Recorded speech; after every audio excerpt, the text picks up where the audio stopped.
Hey, what's going on, everyone? My name is Matt Jarbo. This is the Mundane Matt channel. Today is July 5th, 2018, and it's going to be a crazy day when this is literally the first news story that I saw. Voodoo using UK nurse sentenced for trafficking Nigerian women. Kind of feels like the plot of Taken 4, but this really happened. Now, it says here that London-based nurse has been sentenced to 14 years in prison for subjecting 5 young Nigerian women to mystical, violent rituals and trafficking them to Germany, where they were forced to work as prostitutes. According to prosecutors, the case marks the first time that the UK's Modern Slavery Act has been used to prosecute a UK national for crimes committed elsewhere. Well, I would argue that this is probably one of those times where it would be a good thing to prosecute underneath that particular act, because there's some horrible stuff, right? This woman used voodoo, right, and got very I'm saying naive Nigerian women to believe this stuff. This is the problem with that kind of religion in those parts of the world, is they believe that this mysticism and hokey pokey is real, and then gets them to do some pretty bad stuff, and in this case, prostitution. Now, according to the UK's National Crime Agency, her victims knew her as Madame Sandra. She recruited women by promising them a better life in Europe. She would arrange for their travel from Nigeria to Germany in exchange for up to 38,000 euros, or about $44,000. Now, how long would it pay someone to pay that back by doing prostitution, right? A long time to pay that back. Now, once in Germany, they would be met by one of her associates, who placed them in brothels and made them work as prostitutes in order to repay the debt. She also subjected the women to a juju ceremony with a voodoo priest in order to control them, saying here that they were forced to drink blood containing worms, eat chicken hearts, have their skin cut with razor blades, and made to take an oath not to try to escape or tell the police, and repay the debt. They were threatened with serious harm to them or their families if they broke the oath.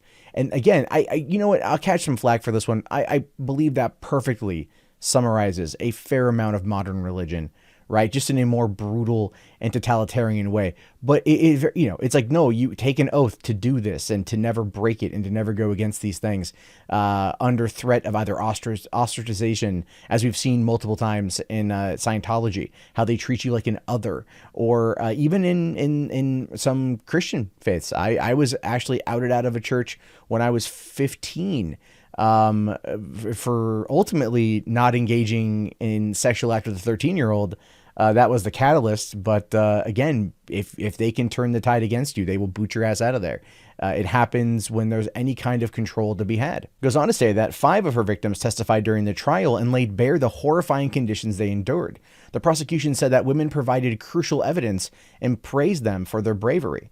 It says here that with zero regard for their safety and well-being, she sent them via dangerous routes to Germany and forced them to work in brothels to fund her own lifestyle. To her, these women were not human beings seeking a better life. They were merely a commodity to which she could exploit to generate income for herself. She was found guilty on June 28th, and Josephine Iyamu is going away for a long time. 14 years, though, I'm not going to lie. 14 years feels a little bit on the low end, if I'm being honest. It feels a little bit on the low end for subjecting 5 women to work in brothels that pay back basically a coyote fee. Sex trafficking and human trafficking are a big problem still in this world, and it should be addressed. But at least there's some justice, at least for these 5 Nigerian women, and they got away from someone like this who is clearly as evil can be. And speaking of some karmic justice also coming back over to in another part of the world, poachers have been fatally mauled by lions after they broke into a reserve to hunt rhinos. I kind of feel like with Cecil the lion and that black giraffe from the other day, this is the African jungle getting some vengeance on some peeps. Now it says here, at least 3 poachers who broke into Rhinoceros Reserve met a gruesome fate when they were mauled to death by a pride of lions. The hunters were torn to shreds by the big cats at the Sibuya Game Reserve in Kenton-on-Sea in South Africa, where staffers on Tuesday discovered bloody body parts, including head and limbs. This isn't your standard, this is a hardcore mauling. These lions, they don't mess around. They took these guys out. Says the lions are our watchers and guardians, and they picked the wrong pride and became a meal, said Nick Fox, 60, who owns the reserve. Whilst we are saddened at any loss of life, the poachers came here to kill our animals, and this sends out a very clear message to any other poachers that you will not always be the winner. Look, Nick Fox here, you gotta love this. This guy flat out is basically going like, you want to mess with me? My lions, man, my guard lions, my Doberman lions. This is what they are right now. These are pit lions. They lion bulls. They're going to be out there hunting and stuff, because that's exactly what happened. Like, you have to love it. He added in the line there. Well, yeah, we're saddened by any loss of life. However, he is very much not saddened by this at all. Like, those guys came here to steal from me and to kill the animals that I look after, and they were then killed in the act, and that's totally fine. And you know what? I'm actually on board with that. I don't feel bad at that loss of life. It sucks ultimately that they died. They should have chosen better paths in this world. But at the same time, that was a high risk, high reward, and they gambled and they lost. It goes on to say here that they found enough body parts and 3 pairs of empty shoes, which suggests to us that the lions ate at least 3 of them, but it is thick brush and there could be more. Also recovered were hunting rifles and axes, proof that they were after the threatened species. So they're estimating that 3 poachers died, but they're also like, could be more than 3. And you figure a pride of lions versus a few poachers, there would have at least been like a wounded lion, that the poachers would have gotten like some, they would have been able to put up some kind of fight. Apparently not. Apparently they dead. They got dead. It goes on to say that they were armed with high-powered rifles with silencers and an axe for the horns and wire cutters and sidearms, and they had enough food with them to last for many days. They were clearly intent on killing rhinos and cutting off their horns. Yeah, and that's a big market. The ivory market is insane. Rhino horns, especially, and I'm very glad that they weren't allowed to do that. But I mean, look, here's the thing. I can joke about this. I can joke about this, but this is one of those karmic justice stories. I think karmic justice stories, to end all other karmic justice stories on this. in coming out of this part of the world, we hear about these stories all the time with hunters going out there for conservation purposes, which ultimately I do believe in some cases that it's accurate, to keep certain animals contained so that they don't overgrow in population and destroy an ecosystem. But these guys weren't there for that. They were there simply for the black market ivory, and instead they just met a very horrible and very gruesome end. And again, I don't think anyone out there is feeling very bad for them. But speaking of someone you shouldn't feel bad for, I want to direct your attention to this right here. This is a video that popped up yesterday. It's gone very viral, 4.49 million views so far. And it's about a kid named Brax who lives in Texas, I think Houston. And he went out for a 2 a.m. snack with his friend to Whataburger. He was wearing his MAGA hat. The hat was stolen by the guy on the screen, and he had a drink thrown in his face.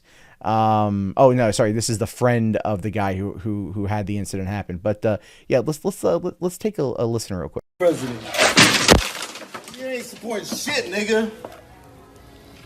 Bitch ass motherfucker. Okay. It's gonna go great in my fucking fireplace, bitch. Alright, have fun with it. Yeah. That's it. That's the whole thing. The guy ended up getting have his hat stolen and a drink thrown in his face because he wore a MAGA hat. And the guy clearly wasn't very happy about that. And look, I understand people not being happy about wearing a MAGA hat. I seeing it in public. I understand that response. At the same time, it is not your property. It is not your duty to take it from somebody else. So you don't have the right to do that. You don't have the right to physically accost somebody by throwing soda in their face and to take their stuff. And that's not the right thing to do, because clearly it's a younger kid, right? The guy who did it was you can see him here. He's clearly a bigger dude, right? Could probably beat both these guys in a fight. They didn't know how to respond. But as with most viral situations, most viral stories, It turns out they actually located who this guy is. And as a result of this, the Texas bar fired the man who ran off with Teen's MAGA hat and threw drink at Trump supporters. A Texas bar fired a man who allegedly stole the Make America Great Again hat and threw a drink into Trump supporters' face on Wednesday. Rumble, a bar in San Antonio, released a statement after the video of the harassment went viral. The bar denounced the part-time employee's behavior, told 16-year-old Hunter Richard at a local Whataburger restaurant, saying here, "This bar is a safe space for everyone, no matter your race, creed, ethnicity, sexual identity, and political stance. You are welcome here." Which is, you know what, that's how every business should be. Every business should be like that. It should be like, look, you want to come here, spend your money, cool. It's a chill place. Have a lot of fun, hang out, enjoy your evening.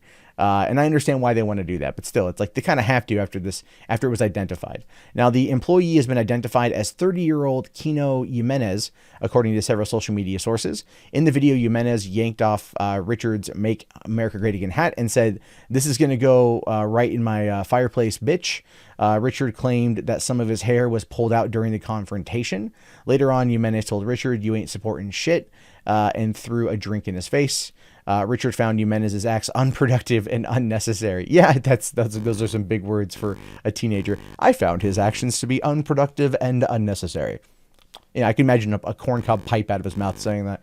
But at the same time, no, that's the right thing to say. It is unproductive. It's unnecessary to go after a 16-year-old kid or whatever, a teenager. It doesn't matter anyone. Doesn't matter anyone.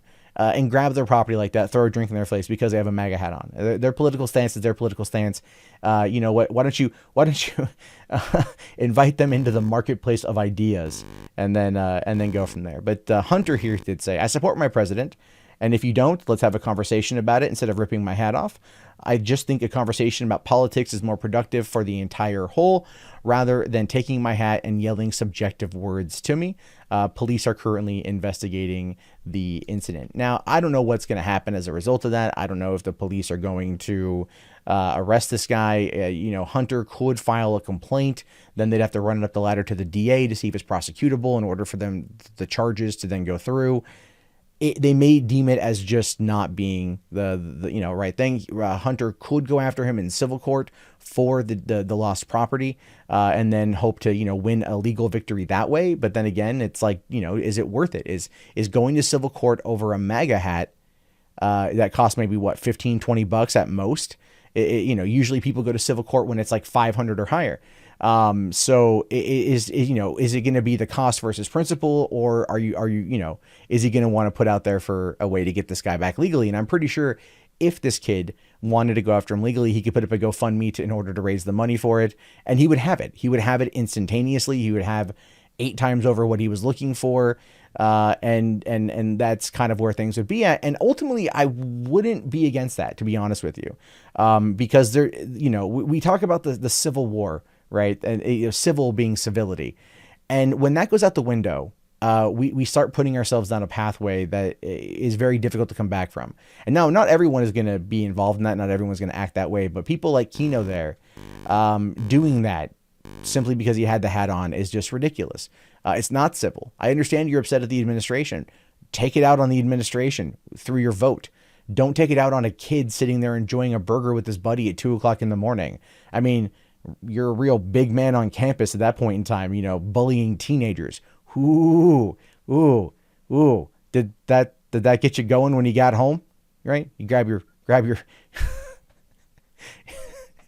your flashlight and go to town. I don't know, man. It's so stupid. It's never act that way, guys. We can have a disagreement of opinion, and many of us on this channel, commenters alike, do have disagreements of opinion, but civility should always be the first step. And Hunter's response to this is the right, appropriate, and mature response. And I hope that this is resolved quickly and that we can find a way to move past these type of behaviors, because they're ridiculous, they're stupid, and they simply just hold us back. And so that wraps up today's episode, guys. If you enjoyed it, please let me know in the comments below. What do you think of the voodoo priestess woman, the madam who's doing all that? The poachers? Was it Karma?